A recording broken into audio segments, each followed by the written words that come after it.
I cannot close this brief notice of native ideas without mentioning the secret societies, but to go fully into this branch of the subject would require volumes, for every tribe has its secret society. The Pura of Sierra Leone, the Oru of Lagos, the Igbo of Calabar, the Isioigo of the Iguala, and the Ukuku of the Benga, the Okwe of the Mpongwe, and the Akuna of the Bakwe, and the Lakuku of the Baklangi, Baluba, are some of the most powerful secret societies on the West African coast. These secret societies are not essentially religious. Their action is mainly judicial, and their particular presiding spirit is not a god or devil in our sense of the word. The ritual differs for each in its details, but there are broad lines of agreement between them. There are societies both for men and for women, but mixed societies for both sexes are rare. Those that I have mentioned above all are male, except the Lukuku, and the women are utterly forbidden to participate in the rites or become acquainted with their secrets, for one of the chief duties of these societies is to keep the women in order. And, besides, it is undoubtedly held that women are bad for certain forms of juju, even when these forms are not directly connected, as far as I can find out, with the secret society. For example, the other day, a chief was up the Mungo River deliberately destroying his juju by showing it to his women. It was a great juju, but expensive to keep up, requiring sacrifices of slaves and goats. So what with trade being bad, fall in the price of oil and ivory and so on, he felt that he could not afford that juju, and so destroyed its power, so as to prevent its harming him when he neglected it. The general rule with these secret societies is to admit the young free people at an age of about 8 or 10 years, the boys entering the male, the girls the female society. Both societies are rigidly kept apart. A man who attempts to penetrate the female mysteries would be as surely killed as a woman who might attempt to investigate the male mysteries.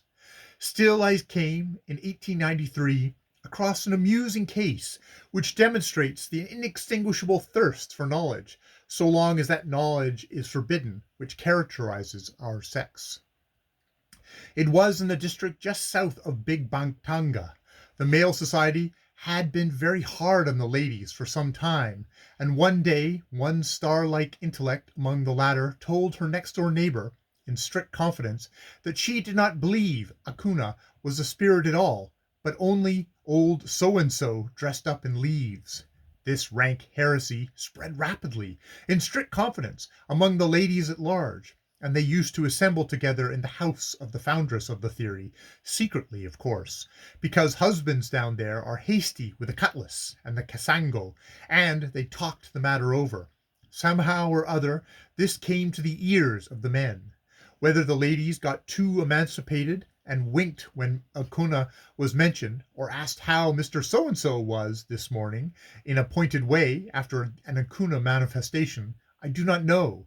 Some people told me this was so, but others, who, I fear, were right, considered the acknowledged slowness of the men in putting two and two together, and the treachery of women towards each other, said that a woman had told a man that she had heard some of the other women were going on in this heretical way.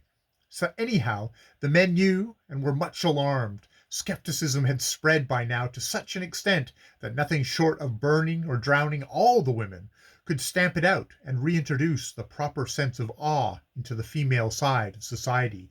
And after a good deal of consideration, the men saw, for men are undoubtedly more gifted in foresight than our sex, that it was no particular use reintroducing this awe if there was no female half of society to be impressed by it.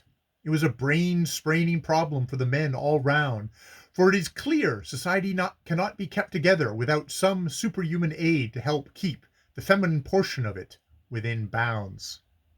Grave councils were held, and it was decided that the women at whose house these treasonable meetings were held should be sent away early one morning on a trading mission to the nearest factory, a job she readily undertook, and while the other women were away in the plantation or at the spring, certain men entered her house secretly and dug a big chamber out in the floor of the hut, and one of them, dressed as a kuna and provided with refreshments for the day, got into this chamber, and the whole affair was covered over carefully and the floor resanded.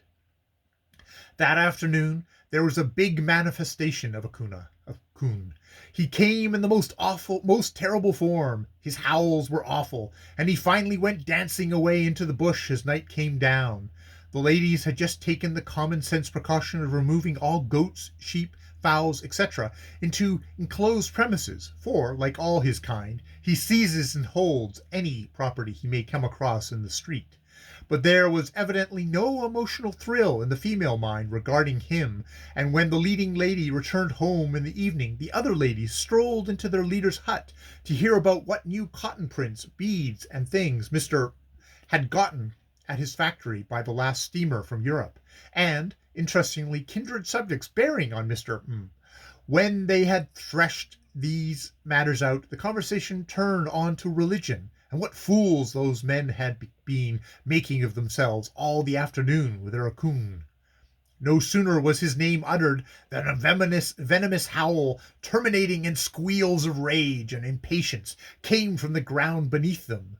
They stared at each other for 1 second, and then, feeling that something was tearing its way up through the floor, they left for the interior of Africa with one accord. Akun gave chase as soon as he had got free, but what with being half stifled and a bit cramped in the legs, and much encumbered with his vegetable decorations, the ladies got clear away and no arrests were made. But society was saved.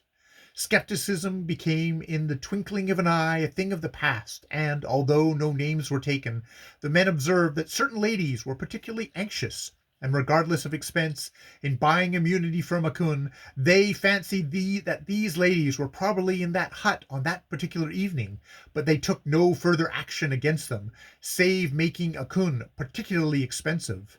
There ought to be a moral to an improving tale of this order, I know, but the only one I can think of just now is that it takes a priest to get round a woman. And I always feel inclined to jump onto the table myself when I think of those poor dear creatures sitting on the floor and feeling that awful thing clawing its way upright under them.